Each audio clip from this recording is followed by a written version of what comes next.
We're gonna be one of the better young teams in the league. Just me and LaMelo in the backcourt, the way we play, the different type of swagger we have, and creativity. It's just we're gonna be box office. That's the only way I can put it.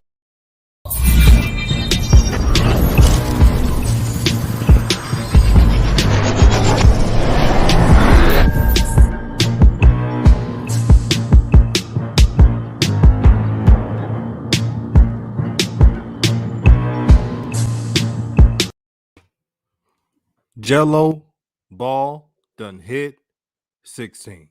He done put the points on the board. He assisted and shot threes. LiAngelo Ball is about to make the NBA. That dude, LiAngelo Ball, he did it again. And you know what's so amazing about it? He was efficient. He was efficient. Played 16 minutes. Barely even. Can you imagine how many points LiAngelo would have scored if he would have played 26 minutes, 30 minutes? That was impressive. Now, what did I tell you on the other stream? Expect Jello to play 12 to 15 minutes. So he played one more minute than I expected. There were some disappointments. Grant Riller was terrible.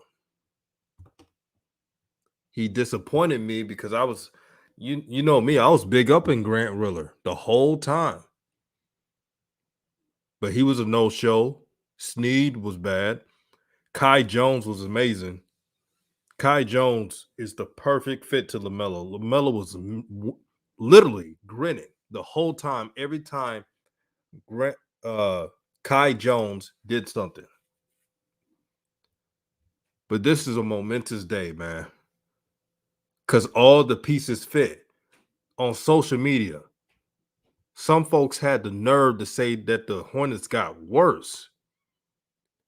Even in Summer League, you saw the pieces come together. Boat night looked like a top 5 projected pick. Now, he made some errors. He's a rookie, but that's okay. DJ Charlton, shout out to him. He was looking for Jello at least. Riller was playing like a ball hog. Grant Riller looked like he's in the upper room, and he's only 24 years old. But I got the OG Coach Joe in the building. Coach Joe, I know you feeling good about this. I tell the family what it meant to see Jello finally play again 1,000+ days.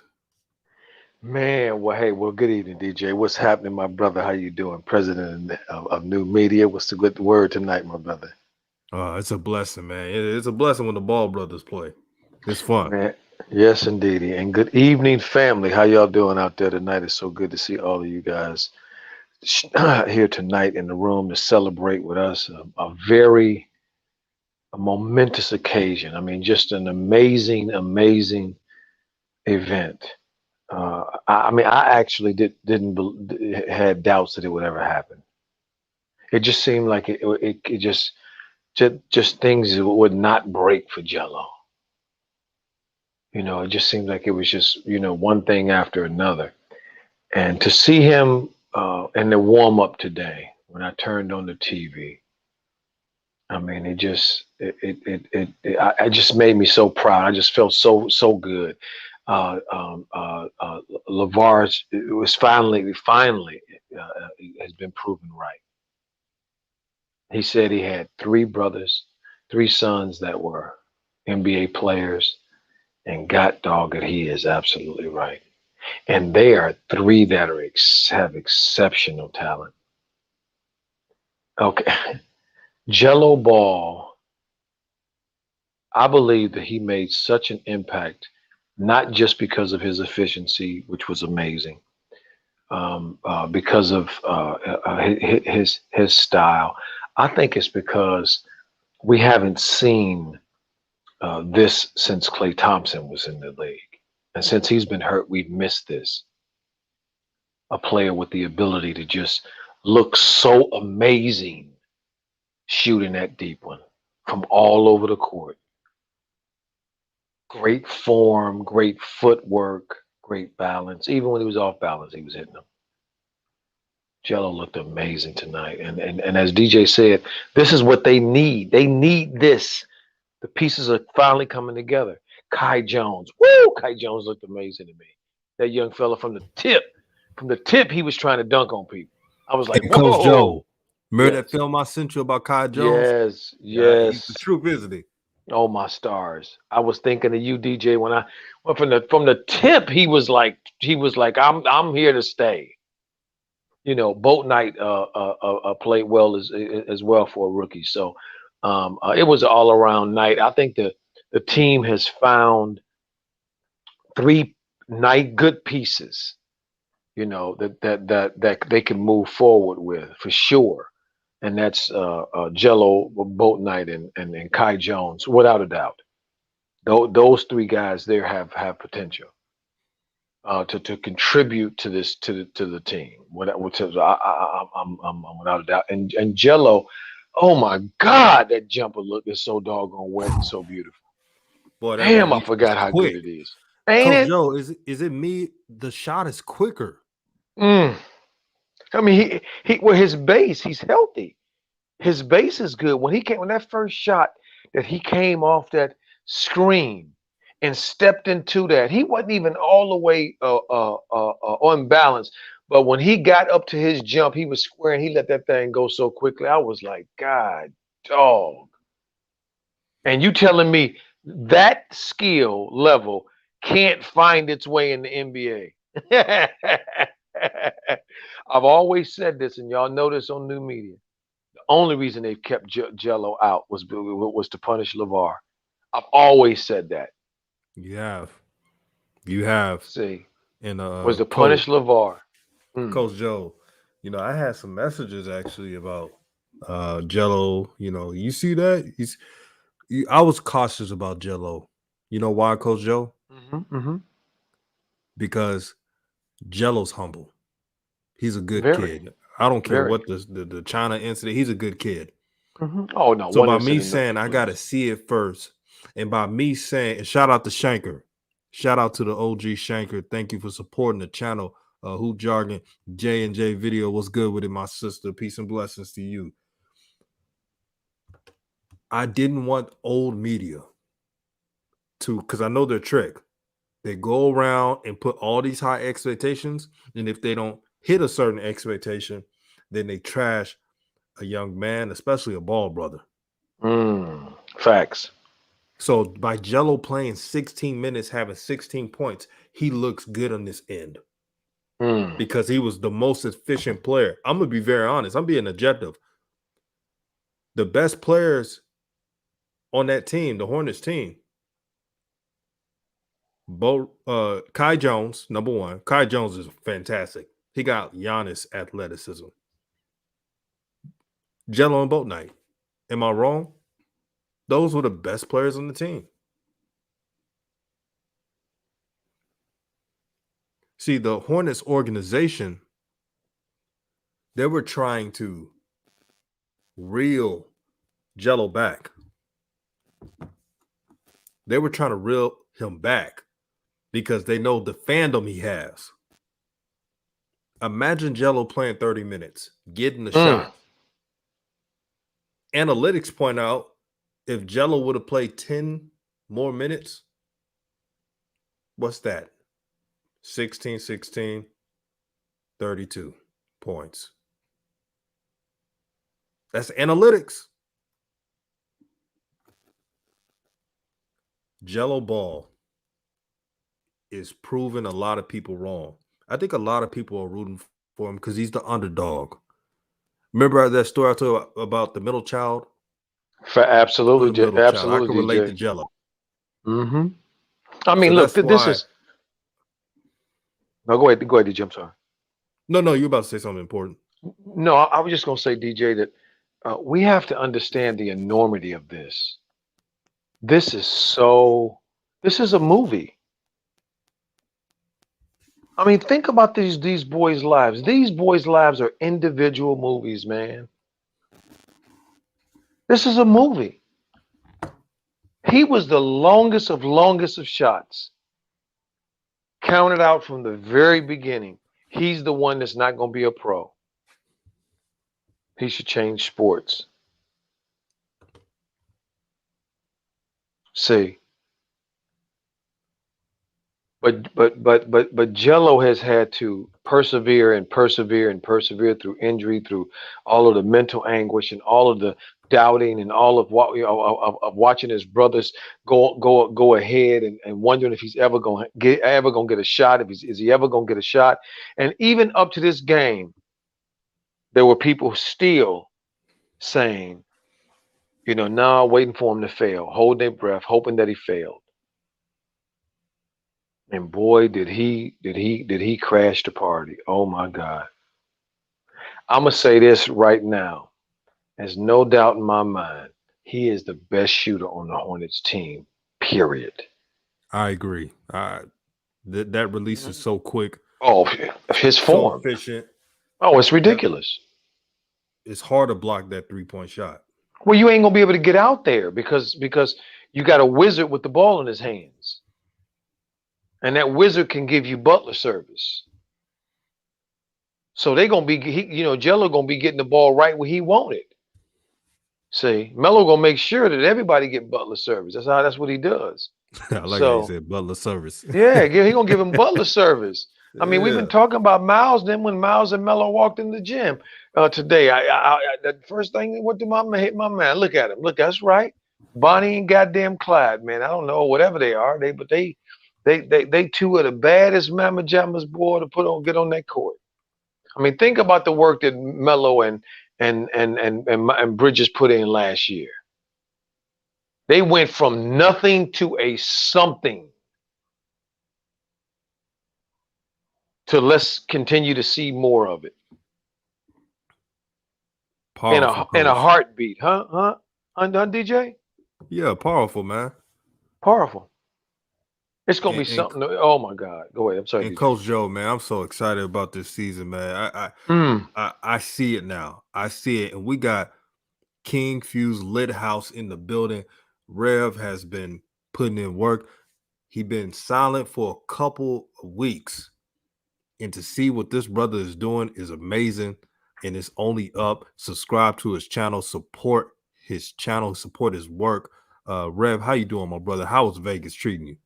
I'm gonna be real, man.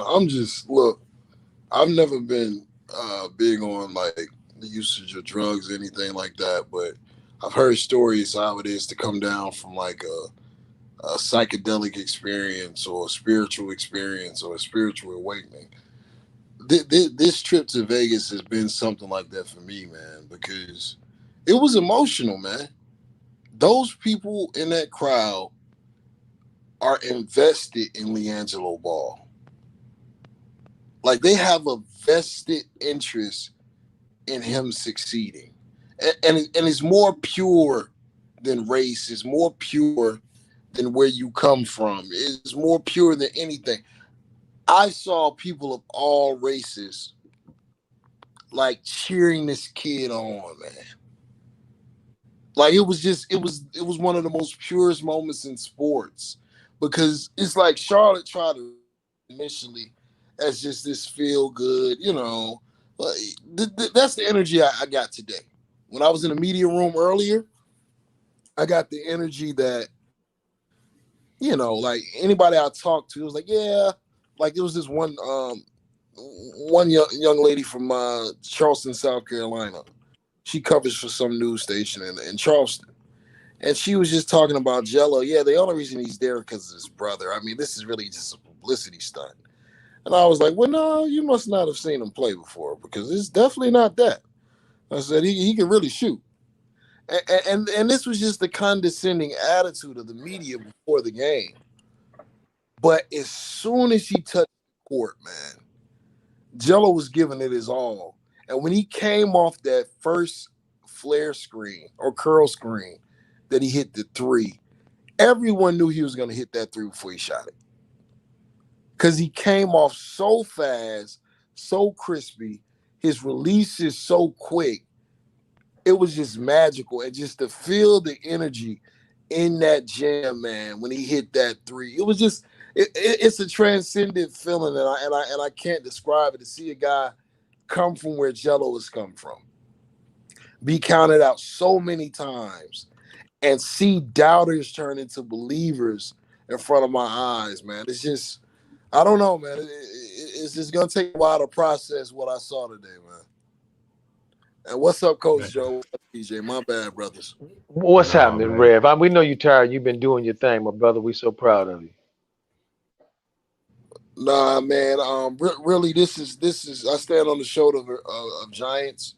I've really always looked at it as team and family, and y'all walk with me every step of the way. I was talking to DJ. I was texting him about some things, man. Like we're all together in this, and I'm not just saying like, Coach. You know you've been around sports a long time, man, and it was just one of those moments in the gym where that moment, that particular moment, I don't think we'll ever see another story like this. I don't think we'll ever see a LiAngelo Ball type story like this. A guy that hasn't played in 1,000 days, every opportunity that comes up, he never really gets it. Right when he's at the door, at the threshold. And to see him perform like this, 16 points in 16 minutes on 5 of 8 from the 3-point line at a 4-point play. He's a dead-on shooter, man, and I'm excited to see him. The thought that I kept hearing in the back of my head was, like you said, boy, when Melo started offering up that Butler service, my God.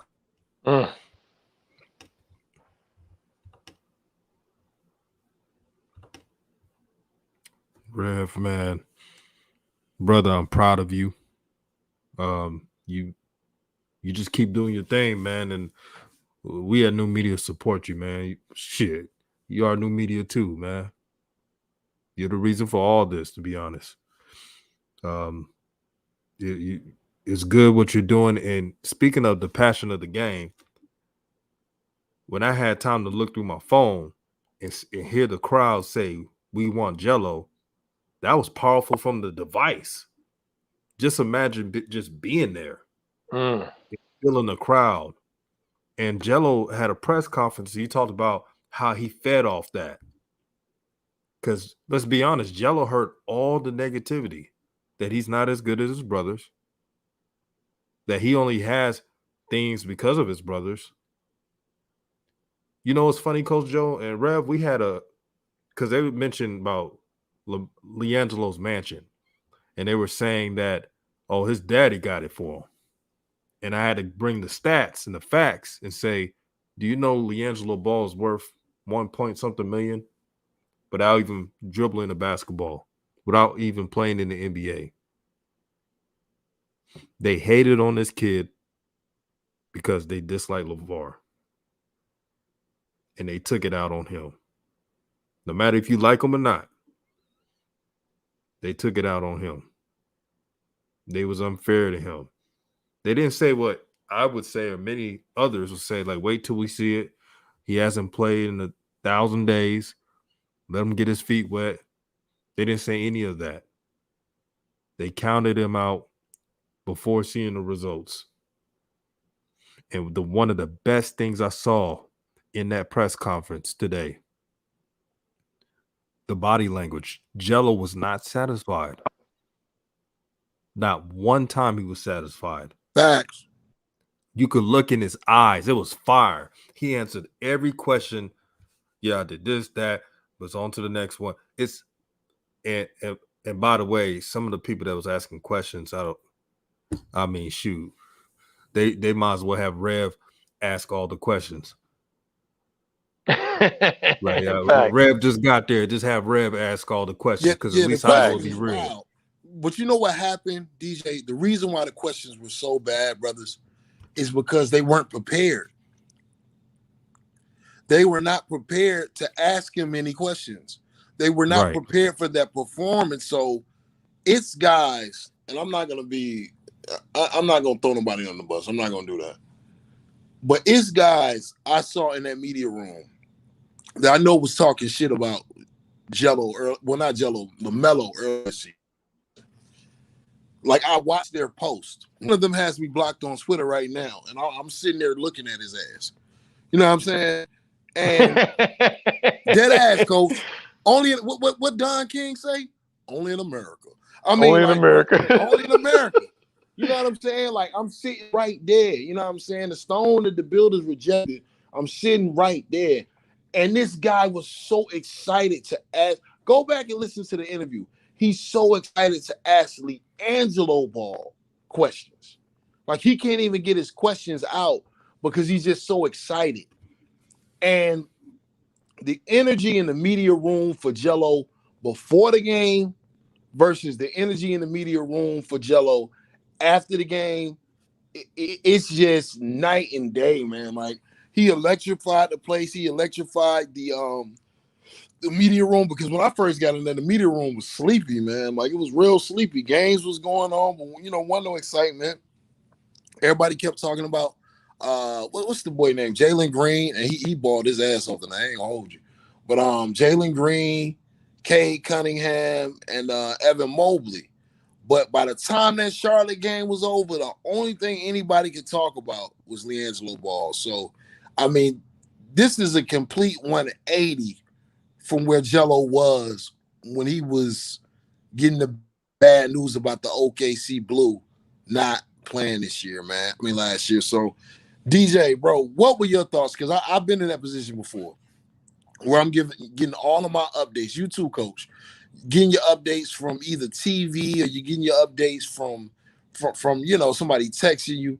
DJ, what were you thinking when you, like, everybody started hitting you up and telling you what's going on with Jello? Like, what were your pure thoughts, man? Man, that's a good question, man. Not just that, but looking at what's happened now, I'm like, this is why there's power in the people. See, you don't really need ESPN. You don't really need Fox Sports 1. They look at us. They got their interns on right now, most likely, writing down all the stuff we're saying. Facts. To bring it back to their cronies and put it on the segment. I knew Jello was going to have this game. You know why? Because the people who know people was telling me, oh, Jello's killing it. Jello's putting in work. There's going to be moves made because Jello is outperforming them. Caleb Martin was traded the other day, 2 days ago. Now they're saying Cody Martin may be traded. Jello is forcing their hand right now. I'm proud of him because when I first heard it, I'm gonna be very honest, because I was the one to say I gotta wait and see. I'm intrigued. I gotta see this. Because you never seen this before. You never seen a player miss 2 years pretty much and come out shooting like young Ray Allen. That shot, I'm just in awe. That shot was so quick. And Rev, you saw it in person. Rev, can you admit that shot was probably the best shot you saw all summer league out of all the teams you've seen? It's the quickest release I've seen in the NBA in a long time. And I know I'm not gonna call nobody on casual. I ain't gonna do that. I don't like doing shit like that. But I know some of the people who get stuck on household names. I know they're gonna say Steph. I know they're gonna say Clay. Jello's release is quicker than both of them. Jello got that old school throw your hands behind your back shot. You know what I'm saying? Like, as soon as he's shooting, he's pulling it down. And it makes up, like I was saying on the other stream, it makes up for his lack of quote-unquote athleticism. You know what I'm saying? Because even if you got length, if you can jump out the gym, he gets it off so quick. That's what's NBA ready. It's not just about how the shot is falling. Like, everybody talks about how the shot is falling and all of that. No, it's the fact that it's quick. I look at his feet when he comes off the curl. He's been coached well, because when he comes off the curl, if he's coming from the left side, his left foot is planting and pivoting towards the top of the key, and he's lined up right. so he can shoot the shot. If he's coming up off the right wing, then his right foot is the lead foot, and he's squaring up and hitting the shot. Those little things matter, especially when they're saying that it's a guy that is, you know what I'm saying, hasn't played a lot of professional ball. Really, Jello, he did more things right than the guys that was on the team last year. Can we talk about it for a moment, fellas? Oh, absolutely. Nick Facts. Richardson, what the hell going on? Vernon Carey, what the hell is going on? Oh my God, DJ, our guy. Grant Riller, what is going on, man? Like, these guys look terrible. Shout out to my brother Barcher. What'd you say, DJ? Man, I went to bat for Grant Riller. I made the damn nickname Ain't No Riller Than Grant Riller. Now I You gotta sure take that did. shit back because ever since, you know what happened? I told Rev this on the text, bro.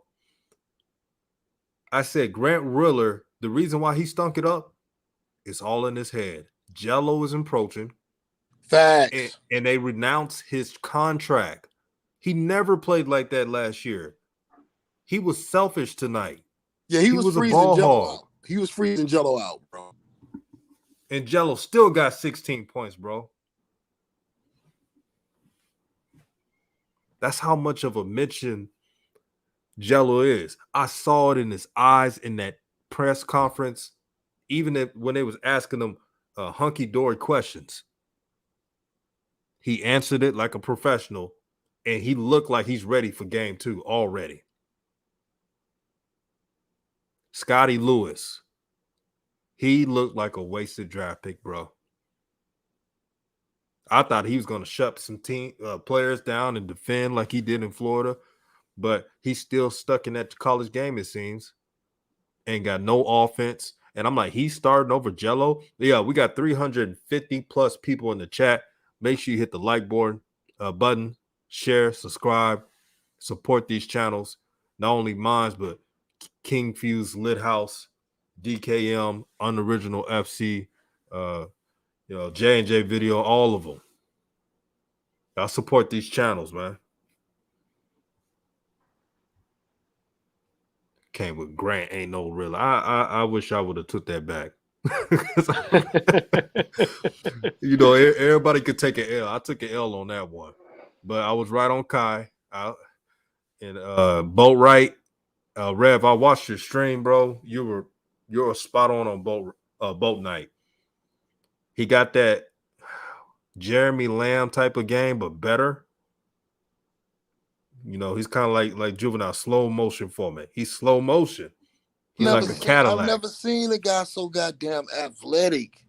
It's just so slow. It's hard to understand. He dribbles slow. He exposes the ball. And it's like, I want to believe he got handles, but then I look at him and I'm like, he don't really have no handles. And then when he goes to the rack, like he got bounce. But most of the time when he lays the ball up, it's below the rim. So he's a hard cat to figure out, man. Coach Joe, what do you think about Boogie Nights, man? Are you sold? Yes. I'm gonna tell you why. The first time I saw Larry Bird play, I thought something was wrong with my eyes. I was like, how the hell can this slow-footed big white boy play this well against us? How the hell is he getting these rebounds? He can't jump. How the hell is he making these passes? How the hell is he getting his shot off? So that was my first introduction to learning that it's not about how fast you go. It's about how in control you can be when you're going whatever speed you're going. And can your speed translate to the big game? See, when I look at James Harden, he played the same way he played when he was in high school. His game is basically the same. Kevin Durant, same way. But they just their games are so good that as they grew and their games grew with them, their speed, their talent, and everything was sufficient. Boat Knight is very athletic, so that change of speed and that athleticism will serve him well if he learns to be to not go overboard. Like tonight, he was forcing. He was trying to take over the game. We made a couple shots. He was trying to take over the game, and he missed some wide open assists that he could have given to the Charlotte would could have took the lead. But he was trying to get it done. But his athleticism and his change of speed, I think right now will serve him. But he gonna have to learn how to make some shots, and particularly he gonna with his speed, he gonna have to be able to score at three levels, at all three levels. And right now he can't do that.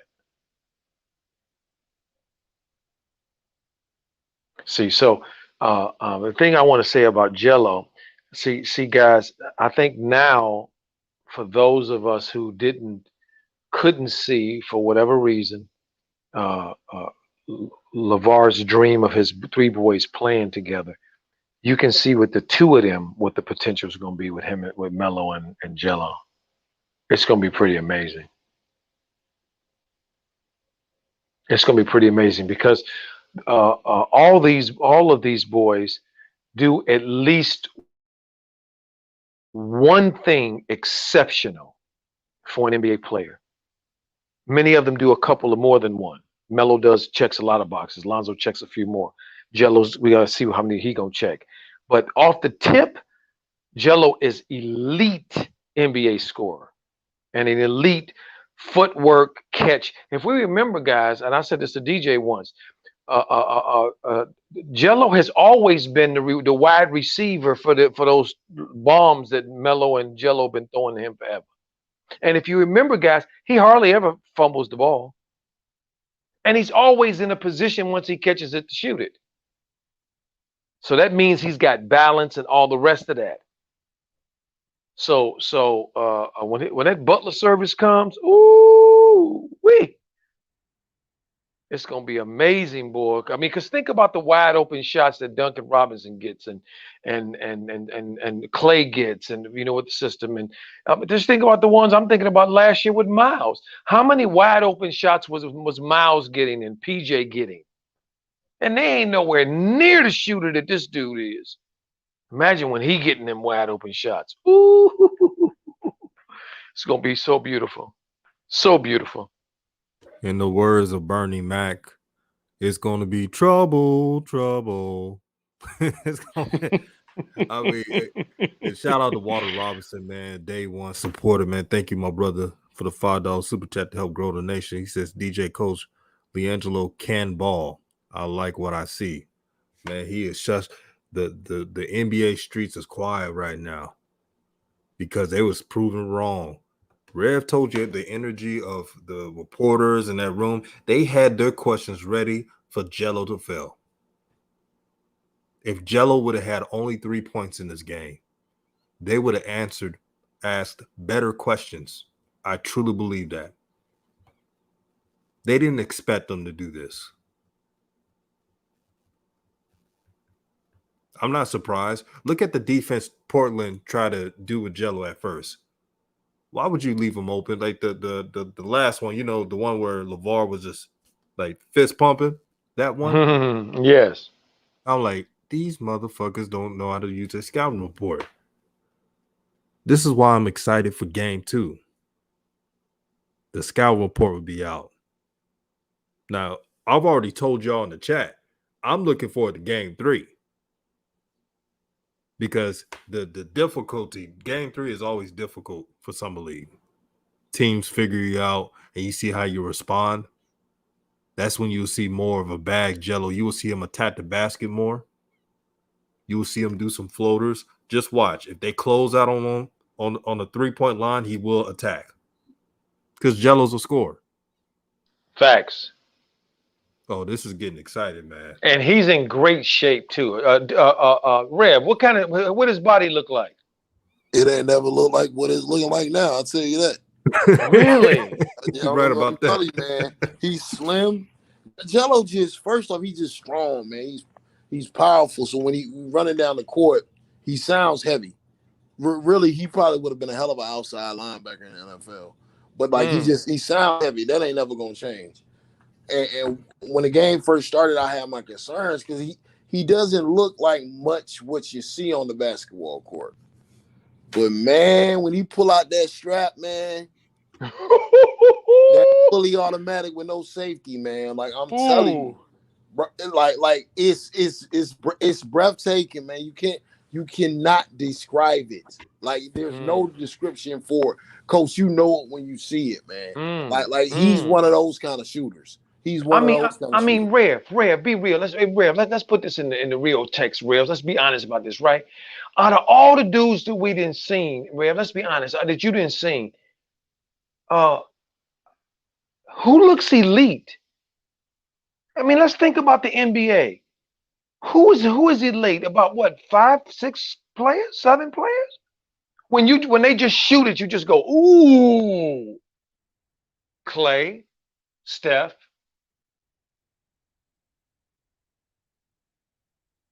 Damian. Yeah. Who else? Kyrie, Duncan Robinson. Yeah. That's 5 people. Yeah, I'd probably do it. I mean, so Jello right in there already, and he ain't played one NBA game. Because anybody will tell you, okay, that know anything about shooting in basketball, that you can look at a real people can look at your form, look at your body. That jumper that he came off that curl, that first one, okay. His feet, Jello's feet work is so beautiful. See, that's the thing about Jello is that he's strong and he's big, but he fundamentally sound because he always been a scorer. And he's always been efficient. And I'm thinking about that play he made where he tipped the ball to Richards, I think it was. But what I was tripping off of is that he got hit in the air when he tipped that ball, and it didn't even move him. I was like, God, dog. Strong. He already coming in, grown man strong. Boy, Charlotte didn't hit the damn mother load. Boy, look at Michael Jordan, man. God, dog. He gonna have one of the best shooters. Look, you pray to have this kind of dude. Look, they had to go to Williams and Mary for that dude down in Duncan Robinson down there. And we just named how many there are, guys. This is rare. And don't forget, Jello's going to be a rookie. Uh-oh. So let's don't talk trash here. He ain't never had Rev, you pointed this out on your show. The last time Jello played any real we consider organized basketball was high school. Fact. So let's not now pull out the magic wand and start trying to remix this. Okay, and make it be like I told you so. You ain't told nobody shit. Mm-hmm. Okay, this is rare. This is unbelievable. And really, the only person that really saw it was LaVar. Let's keep it real. And how in the hell we got 430 people late? That's love, man. I appreciate y'all, man, supporting the real. Make sure you like the video, share the video. You're not gonna get it anywhere else. You get on Rev's channel. Subscribe to King Fuse Lit House. Shout out to Ball Out. Hoop said he ready for that game 3. Yeah, game 3 is gonna tell a lot, and that's why I'm excited. It's competition. Why wouldn't you be excited for competition? Teams planning for you. That's the ultimate respect. And I have a good feeling that when these teams start closing out on that 3, which is tough to do, he's a load to take down, man. He's a big boy. Even though he lost that weight, he's very strong. Yep. And he could take contact. When he hit that 3 and he had an and 1. He didn't even hit the ground, did he? No, he didn't. Had a he great didn't. balance. He didn't hit the ground. He's so damn strong. I'm like, this motherfucker strong than a bull. This nigga- Ox strong. Man, Diesel. He ox strong. Yeah. With a wet jumper. Yeah. And see, look, I'm not waiting on game 3. The reason why I ain't waiting on game 3 because of the law 2. If anybody knows about the law 2, it's hard to duplicate a performance. Game 3, he the only team, he off the team. Like game 3 don't really matter. Charlotte ain't going to win the summer league. They gonna get their ass whooped. You know what I'm saying? Like they ain't got the horses, and if they do got the horses, they're not playing them at the right time. Game 2 gonna be important because just like coach, I don't know if I'm pronouncing his name right. That's why I'm so glad I didn't get called to ask a question because I would have butchered dude's name. Gate. I think his name is Gate. Next game is gonna be about the closeout. And now Jello gonna have to counter. Tomorrow, he's gonna have to counter. Because what they're gonna do is they're gonna run them at that 3-point line. But this is great. This is an opportunity because now it's pump fake 1 dribble, step to the side, pull up 3, a pump fake 2 dribbles, 15-footer. And Jello's got a nice pull-up. Facts. He has a nice pull-up. So Facts. once he does that, if he has another good game 3, 4, 5, they know who they're gonna pick by then. They know they're not going deep into the summer league. I think they're only listed to go to the 14th if they don't win another game. So game 3 will be more of a formality. If he's fighting for a roster spot after he drops, let's say he drops 15 tomorrow or 10 tomorrow on good shooting, or in the 20s, that's going to be more important because that's him showing that whatever they throw at him, he's able to make adjustments. Tomorrow is going to be more about, okay, he can play. Okay, this is his strength. Now let's go to our bulletin points and what we consider his weaknesses and see if they're truly weaknesses. Now we're going to get to see all of the work that Jello has put in over this 1,000-day period. Because somebody within Jello's camp had to be responsible of saying, okay, they're saying you can't do this, they're saying you can't do that. So this is what we need to show coaches and scouts. And I got full faith that we're going to be surprised.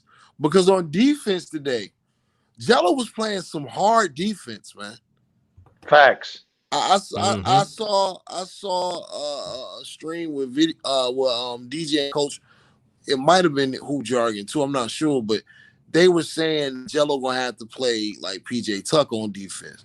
Well, I tell you, every time somebody put the ball on the floor in front of Jello today, he was putting that body on. He was bodying him up. That's why a lot of the shots that were hit on him, they were contested shots. If he's able to do that, once he makes the active roster, he is the 3-and-D guy for the Charlotte Hornets. Because like Coach Joe said, he is already the best shooter on the team. And I'm not saying that in conjecture. I don't care if he hits another 3. I'm looking at how he's shooting it and how fast he's getting it off. Facts. Because there's no need to be a shooter, and when you come off the screen, it take you 30 minutes to shoot. You're not going to have an open look. You would rather a guy that shoots 40%, 37%, 37 to 40% with a quick release than somebody who shoots 42% on limited attempts because they can't get shot off. Facts. That's the game of basketball today. You know what I'm saying? Shooting it from deep. So, yeah, I'm more concerned about this next game. I want to see what his counter is.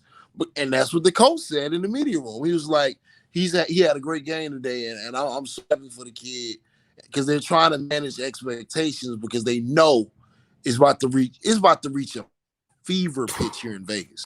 It's about to be, if it was bad today, tomorrow people going to be packed around the gym wanting to see Jello. So he's trying to manage Jello's emotions, everyone in the organization's emotions, because now it's getting to the point where people are going to start calling Charlotte stupid if he's not on the active roster. And if you keep a Cody Martin over him, when you need knockdown shooting and Cody's not that, it's not going to be justifiable. So all that coach was trying to do was manage expectations or whatever. But yeah, man, tomorrow game gonna be something else, fellas. I can't wait to see it. And Raphael, it's King Fuse Lit House. That's his channel. But for those who are listening, King Fuse Lit House, make sure you subscribe, support his channel, support real media. And I mean, he's doing his thing. Rev is right. Also, Rev, I'm glad you brought up PJ Tucker, because I think that was hoop jargon. So what was said was, if he adopts the PJ Tucker role, especially defensively, while keeping his shot, that's very dangerous. PJ Tucker got the bag. He keeps getting money because the NBA needs players like that. Jello's going to be Jello. He's going to have his own game. But I think Jello is one of those players that got the potential to be a multifaceted scorer. He can't just be one thing. He could have the three-point shot, which is top-notch, and he could be gritty. And I guarantee you, especially the hustle I saw on defense today, if he keeps this up, the sky's the limit. Who they play tomorrow? Anybody know? Sacramento. Good. I wonder I'm if gonna tell you. Let me tell you guys what I see. I see the process taking place, and I think that's what Rev is talking about, and DJ is talking about, the process that Melo's gonna have to go through to check the boxes. They it's all about what they want to see, how you're gonna respond. How you respond to adversity. How do you respond to challenges? How do you respond to changes in the environment? So that's just a part of it. But the bigger picture to me is where I'm looking at it from right now, and that's the Charlotte Hornets organization, their team, LiAngelo Ball being at the front of their team. Jello to me checked the box, which was, could he handle the pressure? Because all the pressure was on him, as Rev just spoke about. 3/4 of the gym was there for him. He's the biggest name of all of those players that are in any game that was played today. He has the biggest social media follower than all of them, including Jalen Green. I think Mitch Kupchak, Crip walked all the way down to, or at least he looked like he was trying to, all the way down to LaVar to give him a handshake. Okay, on shaky legs, because he was basically saying, you were right, and thank you. Because as it's been pointed out many times, Jello was going to come on the cheap because he's a free agent, and that slot just don't pay a whole lot, when it comes to salary cap and how much you have to allocate to it. They have found their shooter. And that's what they needed. Facts. They needed to take the big next step. They needed somebody who, when Melo is driving downhill and he's at the cup and he needs to kick it, he can kick it to his brother, and he know his brother ain't hesitating to knock that thing down. And he can do that. That's what this is about. Charlotte didn't hit the doggone mother load.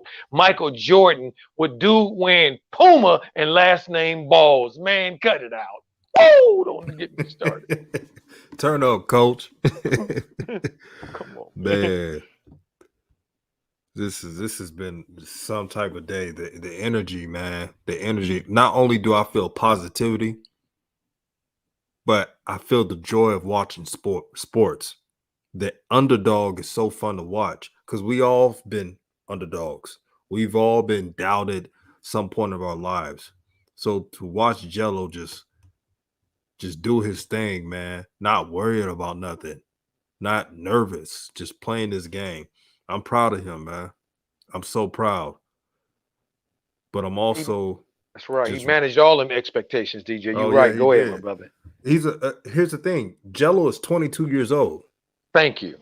So I don't want to hear he's an old rookie. No. He's your standard rookie if he would have came out as a senior.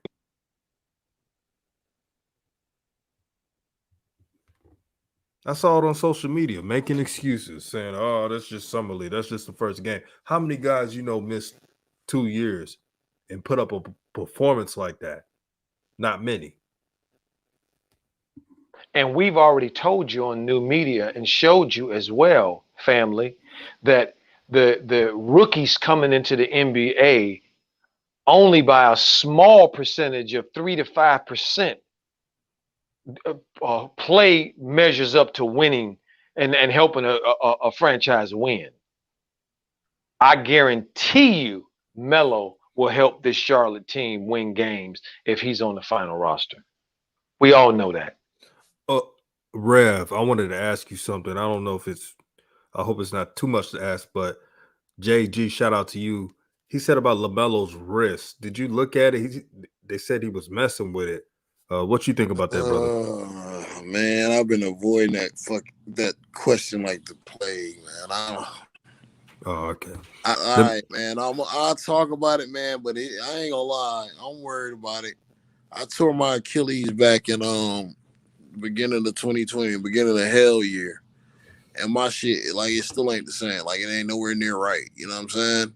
And if you know anything about that injury that LaMelo has in his wrist, it's considered like the Achilles of the wrist because it's in an area where the blood flow is low.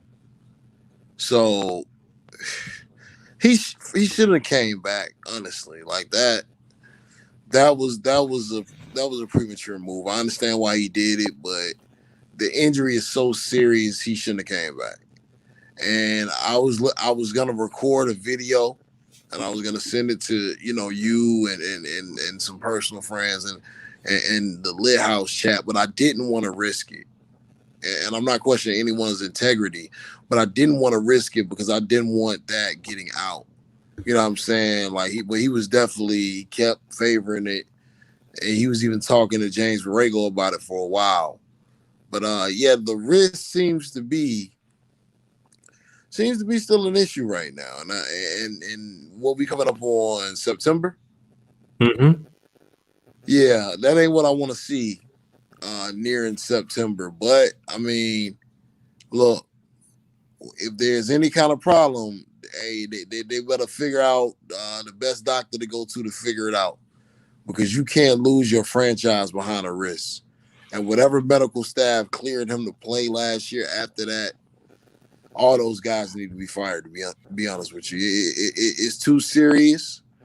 It's in a place where you can't really ignore, and that's why his shooting percentages went down so low.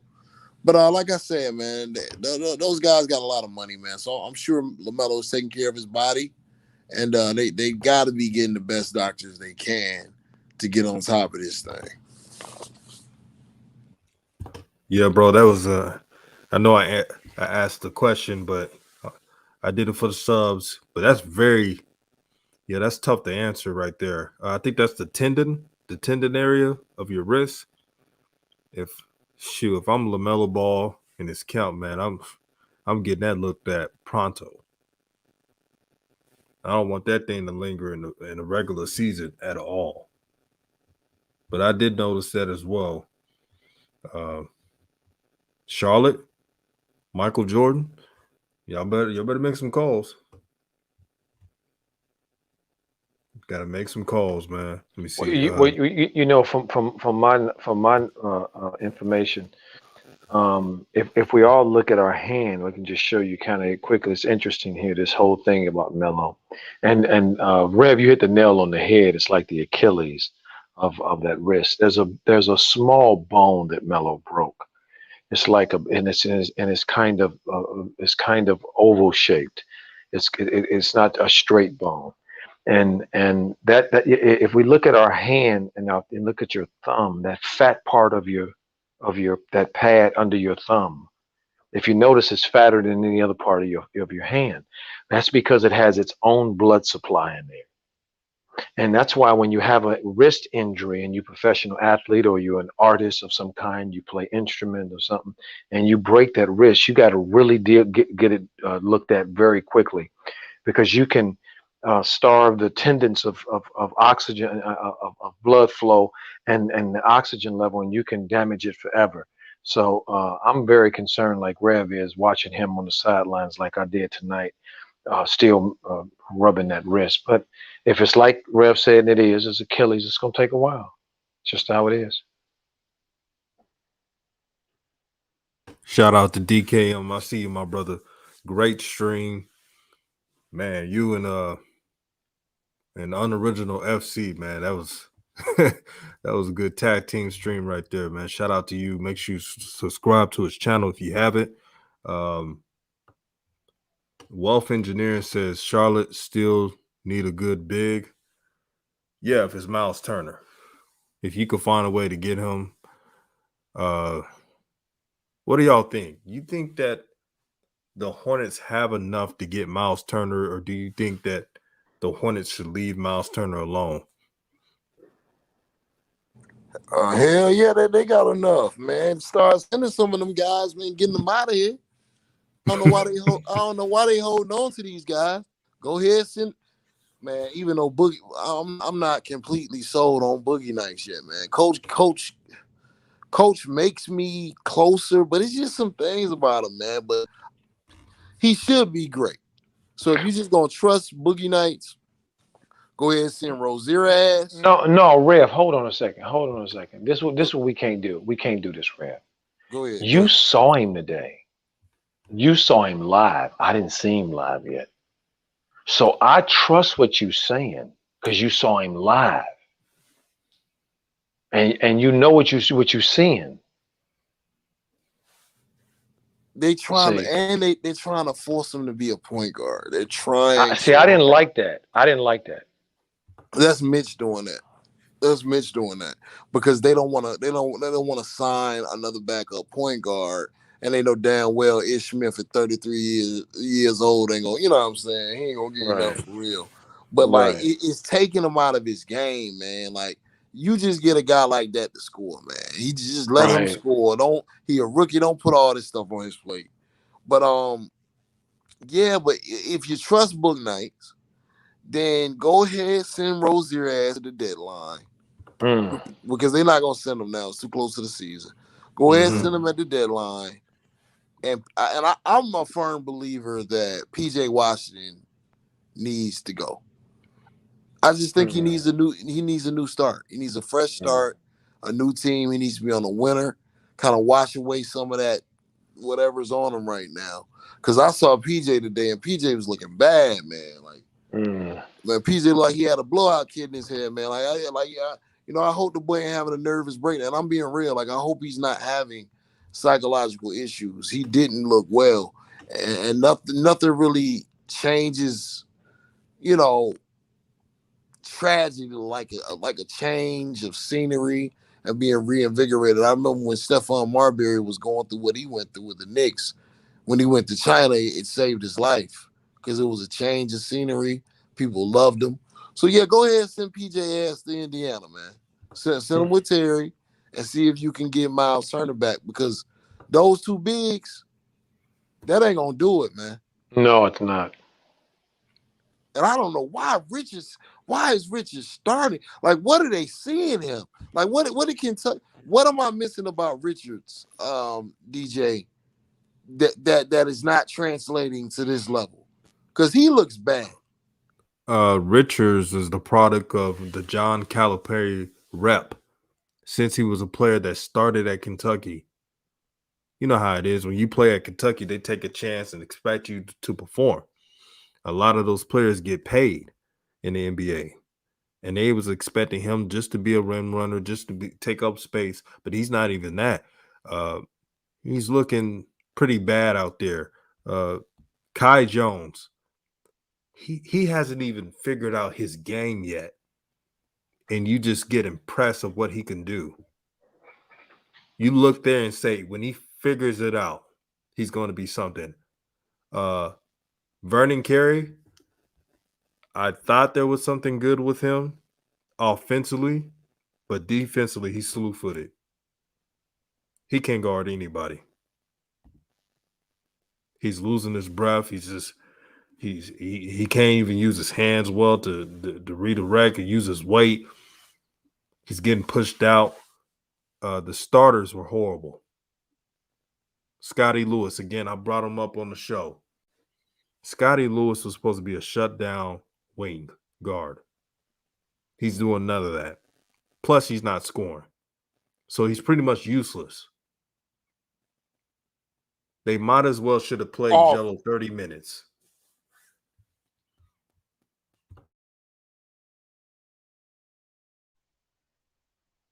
See, the thing for me, guys, and Rev, you reminded me of this when you were describing what it was like today, seeing Melo and experiencing this live, is that sports is at the highest level, is or whichever level that's certain proficiency is like jazz or art. I mean, like music or art.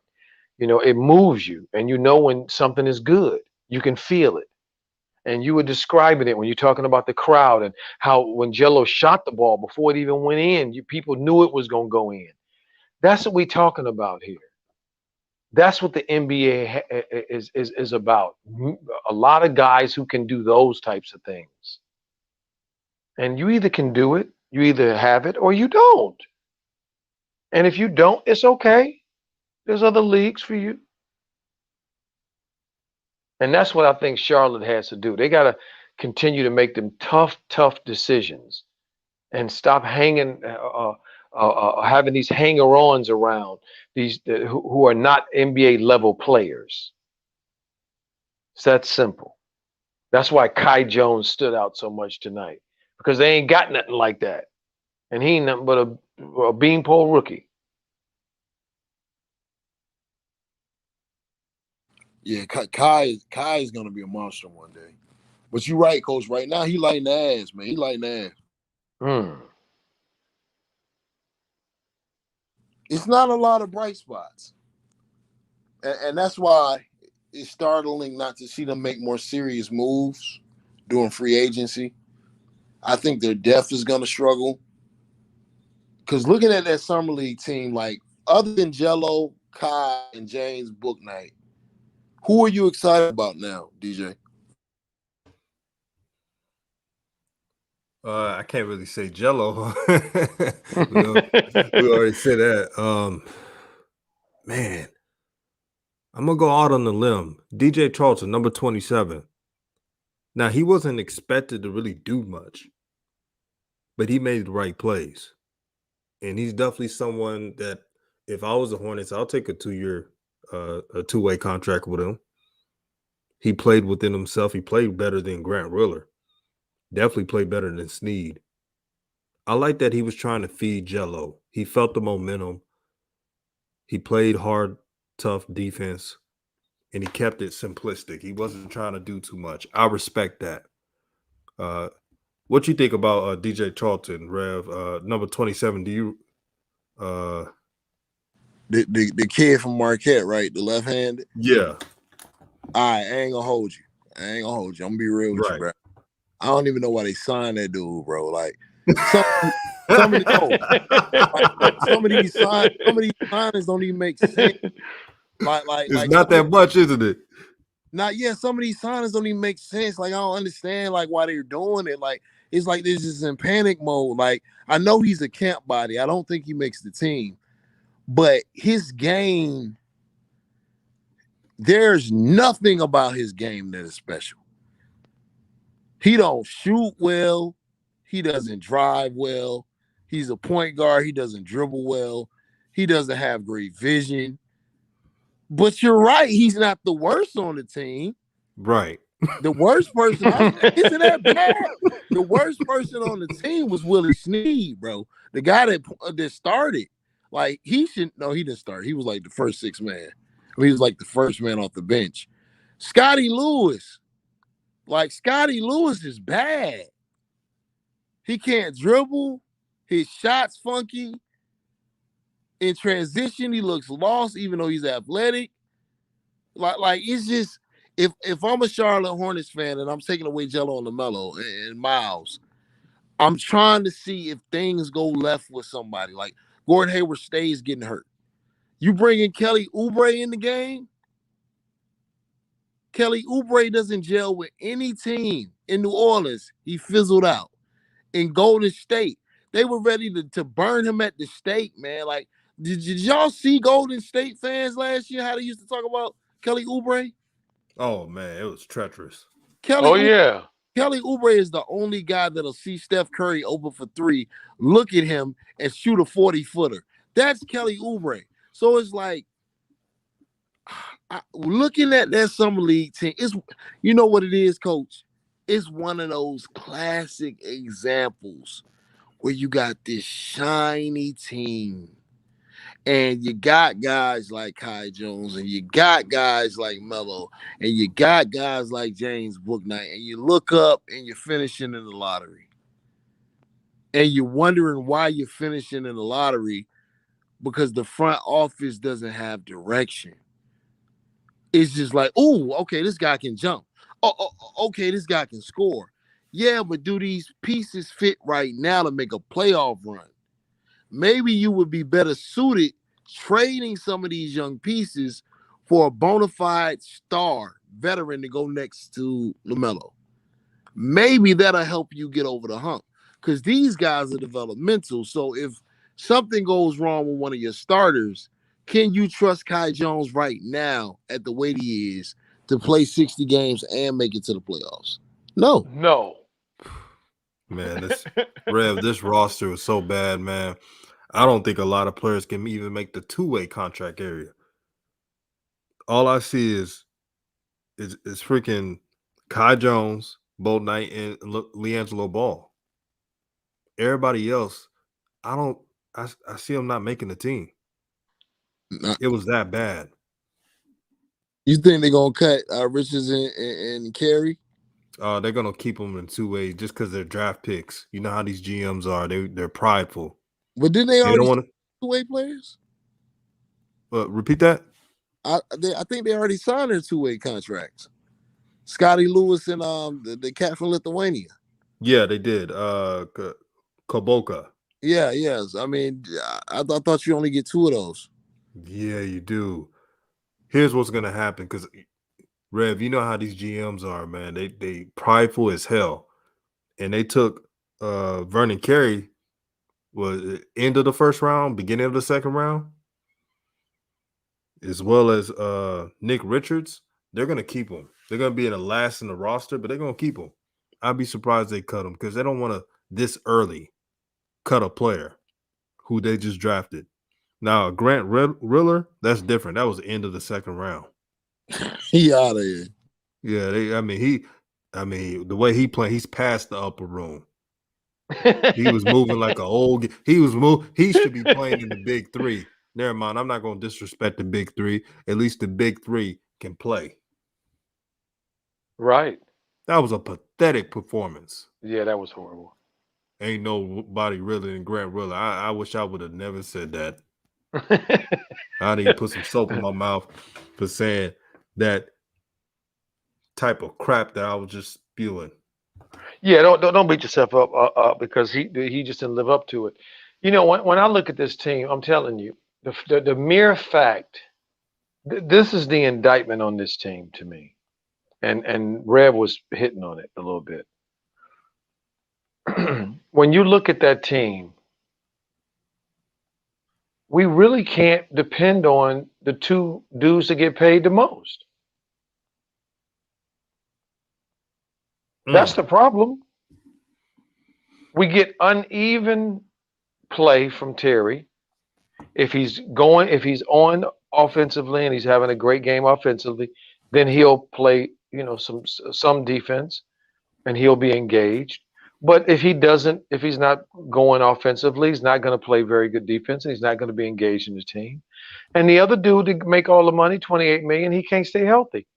So just imagine if they had those two slots, 20 and 28, 20 million and 28 million.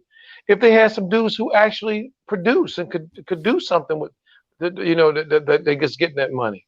That's the problem. We sitting here trying to squeeze out how much we can get out of Melo and how much we can get out of Jello and how much we can get out of Bouknight and how much we can get out of Kai Jones and Plumlee. When the two dudes making the most money, we sitting here going, man, we don't feel confident about them at all. That's the problem.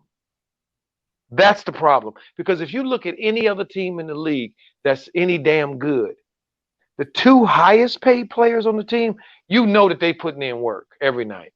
Mm-hmm. And you can count on it for the most part. But these dudes, man, we don't know what the hell we're going to get with them dudes, particularly the one making $28 million. And that is an indictment on this organization. They got to make some trades. You see how, and this is summer league. You see how I had to pause real quick to think of somebody who stood out, and I just picked the player who was just giving Jello the ball. Mm-hmm. It was that bad. Mm-hmm. It was really bad. Mm-hmm. See, the Hornets, they're fighting with each other internally, the organization. Without a doubt. Without One a doubt. side is comfortable in purgatory. I got LaMelo. I got the marketing. All I got to do is get his brother on the roster and keep him happy. And then you got the other side. We're developing these young players, but we're almost there. We need a trade. So both sides are wrestling with each other. Remember, Michael Jordan signed Gordon Hayward. That's right. It wasn't Mitch Kupchak's That's right. thing to do. That's right. That's right. Because he said it.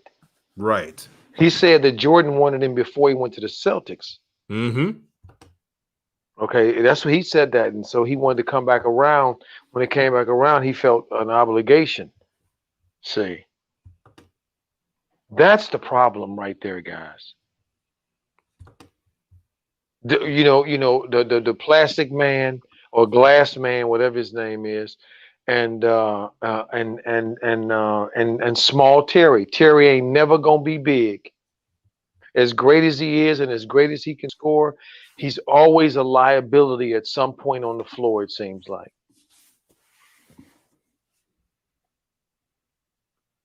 And looking at that USA team, DJ, it reminds me of the Charlotte team in this way. The only great player on that team, that USA team, was Kevin Durant. Facts. There was not another great player on that team. This USA team was one of the least talented of great players I have ever seen on an NBA, Olympic team. It was amazing that there was nobody to play with Kevin Durant. I couldn't believe it. And they say Dame Dollar had an abdomen problem, so that's why he didn't show up the way that he's capable of. But Coach it was, Joe, yeah. Go ahead. Can you believe? Not trying to cut you off, OG. That's okay. You go like this. Can you believe that they try to make an excuse for not giving credit to Kevin Durant, saying, "Oh, he's on a talented team on the Team USA." This is don't you shines get it? This is the least talented Team USA team in years. Oh no, this one was horrible. This one was horrible as it relates to great talent. It had one great player. I didn't say good player or all-star. I said great player. If we remember the origins of the Olympics, guys, it was packed with great players. Mm-hmm. That first team was packed with great players. And each subsequent Olympics after that, multiple great players, to now we down to one. Yeah, shout out to Jack Slammer. He said Jello may not have been the best defender, but he put in the best effort today. Add in with his 3-level scoring, and he's still in free agency. Jello, that's all he has to do. One thing I'm not worried about Jello is effort. He's gonna play hard, and we saw that's the blueprint right there. Play hard, shoot threes. Yep, that's right. And again, I will go back to the team that is most experienced and the team that have the most guys that do exceptional things are the teams that usually have success. You got to have multiple guys that do exceptional things. When we look at, that's your core. When we look at that Milwaukee team that won, the Greek Freak is exceptional at getting downhill. Exceptional, unstoppable. Middleton is an exceptional mid-range player. And Drew Holiday is an exceptional Swiss Army knife. He can do a lot of things very well, including lock your ass down. And if he decides to take the ball from you, if you're a guard, he'll take it from you. Mm-hmm. See, and so when we look at Charlotte right now, we see Melo, and we see that the things that he passes the ball. He's a great pass, exceptional.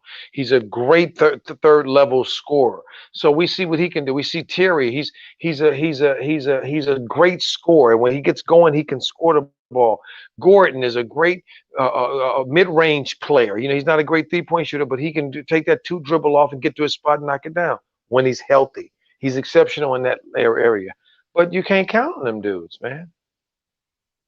So we sitting here talking about rookies. Damn, that's frustrating. I got to tell you, before this season even started, We talking about the young guns instead of come on. We're man. talking about the young guns. When we looking at Atlanta down there, what's Trey? What's Ice Trey coming back at us with? Again, veterans and young people, and all the young people got better. Come on, man. We got that's the blueprint to me. Look at Memphis. Okay, look at Memphis. They got an idea. You know, they got Ja. They got the big fella down there, Jaren Jackson, and then you got that Brooks kid. You know, so come on, Charlotte. You know, get some identity, man. But I guess they ain't gonna be able to do it until they get rid of Howard or get rid of Terry and Hayward. They can't do nothing until they get rid of them dudes. Man, you spot on with that, OG. I mean, again, purgatory. Purgatory, man. Doing good, just good enough. Just good enough. So that's why I'm just so excited, because at least we'll see Melo and Jello. True. Hopefully. So we have something to cheer about, because clearly those dudes are exceptional.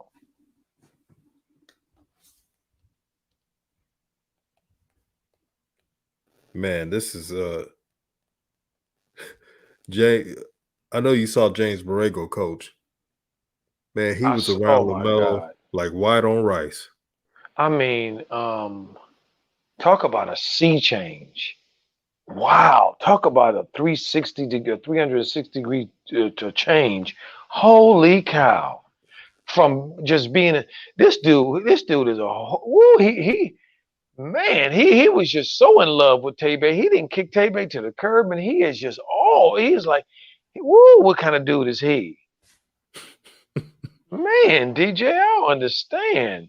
And how can Melo feel about this? Because he know that dude was all Tay-Bay and twins. And now he up under Melo like deodorant. I mean, I was like, dog, dude, are you that close? Why you gotta be so close? Melo was on the phone. This dude was like looking in his mouth. I'm like, what the fuck is going on? LaMelo had that look like, can I breathe? Yeah. Like, brother, can you let me breathe for a second? I'm like, yeah, you coach me and all, but dang, man.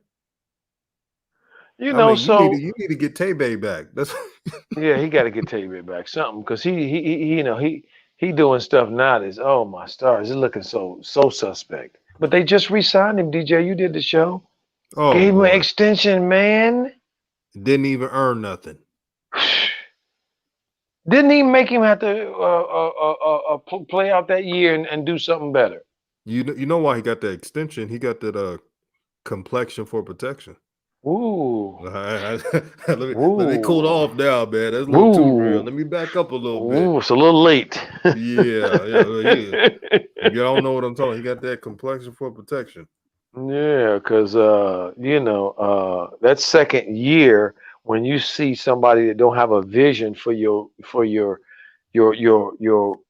franchise player, you got to move him on, and you got to start looking for a guy who can be the visionary for your guy, and manage your squad, that can you manage your franchise player. And he hasn't shown me that he can do that at all. He hasn't shown the team that he could do that. So I don't, but it must be what you said, DJ, because obviously it makes no sense. Hunter says, I thought you hate the word earn it. I may say it time to time. I don't like that word. That's why I say LaMelo took it. Yeah, he did take it. That's right. Give me that. Okay. Someone You know, said that James Bradel is like Diddy. Take that. Take that. Show enough. Showed up. Boy, Man, I'm I put telling you, it. boy. Right now I'm just picturing them jumpers in my head. We have not. I'm telling you, DJ. Just think about who have we seen in the last few years, man, with that type of shot. We haven't seen it. It's been a while. I mean, Duncan Robinson 6'8". He ain't 6'5", 6'4". And Duncan He's 6'8". That Robinson, he matters. has a good shot, but I mean, it's not quick like that. No, I didn't quick like that. Dang. Cam shot down there in Phoenix is pretty quick, but he's 6'8". Yeah, that Cam Johnson got a burner from Phoenix. Yes, he does. They better keep him as long as possible. Oh yeah. No. They not gonna let him go nowhere. No, they can't let Ball him go out. nowhere. Hey, Coach Joe, Ball out said that James Bradel chilled with LaVar for 15 minutes. He got that contract. He said, "I want to thank your sons for helping me get this contract." Well, I tell you what, boy. When the truth appears, what did I think Mark Twain said this. He said when a lie can go all the way around the world a couple of times before the truth gets out of the bed and puts its pants on. But once it puts its pants on, that lie's on the clock. And boy, we seeing it, ain't we, family? We seeing it. They finally bowing to who and giving the credit where credit deserves. To the architect of this whole thing, Big Baller himself. Coach Joe, you said something that was spot on, because a lot of people say, "I believe in Jello and everything else." Yeah, you hoped Jello did well, but his Facts. father believed in him. Facts. His father did, and we living in Facts. a time that the society wants to hate on fathers, especially black fathers. Facts.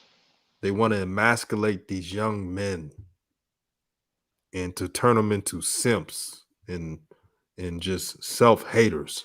Mm-hmm. A lot of our people, not all, hate themselves. Let's be honest. Mm-hmm. Mm-hmm. Because they were raised, not all, because there's some people that raised with their both parents too that act that way, but they weren't raised to truly love themselves. Mm-hmm.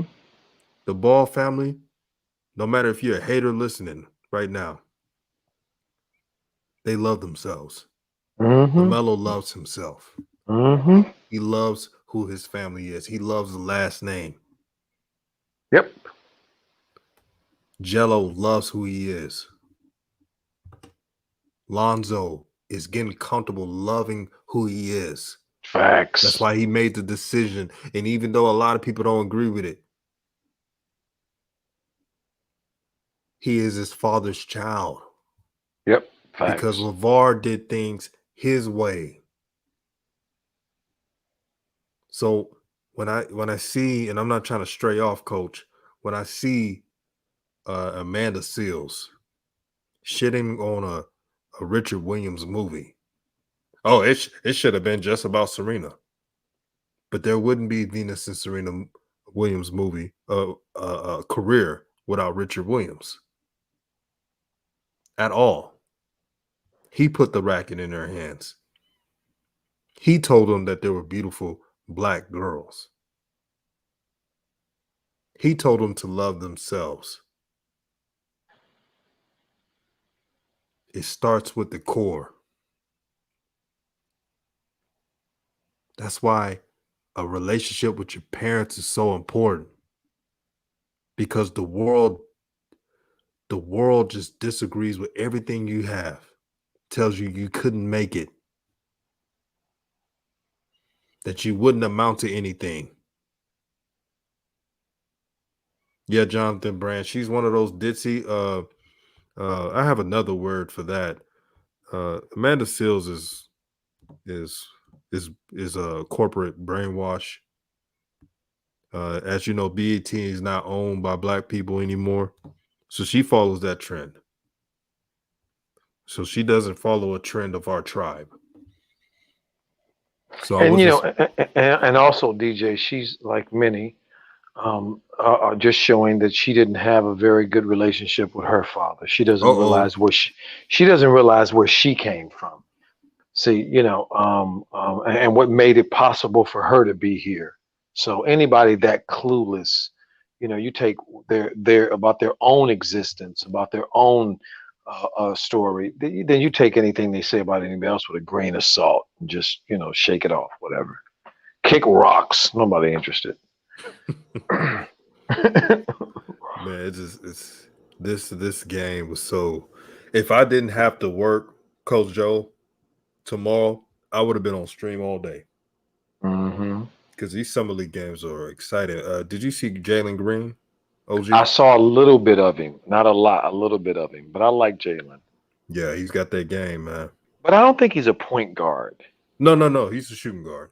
Yeah, and I see a lot of them trying to make him into point guards and stuff, and I don't see him as a point guard. I want to see him as a two guard. Have you seen Kuminga play? Yeah, I did. How does he look? Really good. He looks like he fits what the Warriors are trying to do. Really? Yeah, he's very athletic, but there's a lot of untapped potential. He's one of those players. If he doesn't get to his A+ ceiling, his B+ ceiling is just good enough to make a contributable impact. It's a lot better. No offense to Wiseman, but this pick makes more sense than the Wiseman pick. The Wiseman pick was just because, they didn't like the Ball family, so they just picked Wiseman. Imagine how bad them people gonna feel as these boys are doing. Can you imagine that you had Jello in your damn gym, Detroit and Oklahoma City, that kind of shooter, and you let him go for nothing? How smart are you, Sam Presti? They always talking about how smart these people are. Man, all Sam Presti has done is trade picks and got more picks. Hoard picks and do nothing with them. Ain't won a doggone marble contest. Unbelievable, DJ. Unbelievable. And before I go, Coach, Evan Mobley, man, he needs to get some muscle on him. Well, he's a big guy, so I'm not going to judge him to be a big but guy. I'll say this, because a lot of people were saying this about Evan Mobley. I'm higher on him than Wiseman. It's something about his movement, isn't it? The way he moves, isn't it? Very ambidextrous. He's coordinated. What'd you think of Cade? Cade Cunningham. The scoring is there. He's got a good 3-point shot. I like his form. His body. Someone said that he's vegan. But his body didn't look muscular like he was in college. Okay. Let me see. Claudia said Amanda Seals does not B1 at all. She's mixed chick who always trying to prove her blackness. Oh, okay. Oh, okay. Well, how do you prove it by bashing Richard Williams? Yeah. that proves it. Well, wow, that's a heck of a idea. She needs somebody to work on that plan, if that's the plan, because that ain't gonna work out. Look at this, Coach. Matt Hat says Wiseman too young to call a bust. I don't think anyone's calling him a bust. He's just not a fit, and he was he was taken at a selection that was a little high for him. That wasn't right. That wasn't fair for him. They were just trying to make a point by not picking LaMelo. Well, and also DJ, this. The Golden State Warriors had already worked out their metrics for their team. Okay, they know how to build and how to replace and keep their brand of ball going. They won championships without dominant big men, so they know they didn't need no dominant big man. Okay, they needed one that fit their system. And you can find those guys in the second round, late first round, and all that kind of stuff. You don't have to get those guys at number 3 or number 2 or whenever they got him. It's ridiculous. Because the face of that team and most of everything is the pecking order of that team is Steph and Clay and Draymond. I mean, come on, man, it's just ridiculous. Oh, before I go, Rev had to get some rest, so that's why he got off the stream. Good. He needs to. Yeah, he's been busy, y'all. But shout out to Rev for joining the stream, man. Absolutely. Shout out to people all over who support New Media Nation United. This is a family. This is full of love and gratitude and just it's positive energy. I had a long day at work, but I was so blessed and so just fortunate to speak with everyone today, and I really needed it. So I thank you all. Shout out to Switch Culture. Switch Culture Coach has his own channel. Okay, wonderful. I'm gonna check it out. He went from 200 subs to what you got, Switch Culture? How much? 8,000, 10,000? He talks about the Warriors. Okay, I love it. I'm gonna check him out. Switch Culture. All right, my brother. Yes. And somebody's asking about Rev's channel. It's Lit House, right? Yeah, King. So it's King Fuse Lit House. Let me write it in the chat. And Switch said he got 9K now. He went from 200 to 9K. That's amazing. All right, congratulations, Switch. Yeah, you should check his channel out, Coach, because yeah, I'm gonna go subscribe when we get off. One thing I respect about Switch Culture, he does things his way, and it paid off. Okay, wonderful. I like people to bet on themselves. Mm-hmm. So I'm about to roll. Coach, any last words for our people? Yes. Yeah, well, let me just say, again, thank you, DJ, again, for burning the candle at all them damn ends, brother. I don't know how many you just keep it going for your energy, your efforts, your vision for New Media Nation United at DJ's Raw Uncut Truth here. I appreciate you so very much. And to the family and the chat, thank you guys so much. We appreciate you guys. Without you guys, it wouldn't be no us. So we, in this capacity. So thank you. You guys you're always so wonderful. You show up, and you guys are just the real ones for us. And we really appreciate you so much. And I like to end with saying Ubuntu. Because of you, I am. Because of me, you are. We are one. Have a great evening. Blessings. Have a good one. Get some sleep, DJ. Oh, yeah, we'll do. Make sure you all hit the like button when you leave. Gratitude. Peace. Peace and blessings. Peace. Let me tell you something. Back in my day, let me show you.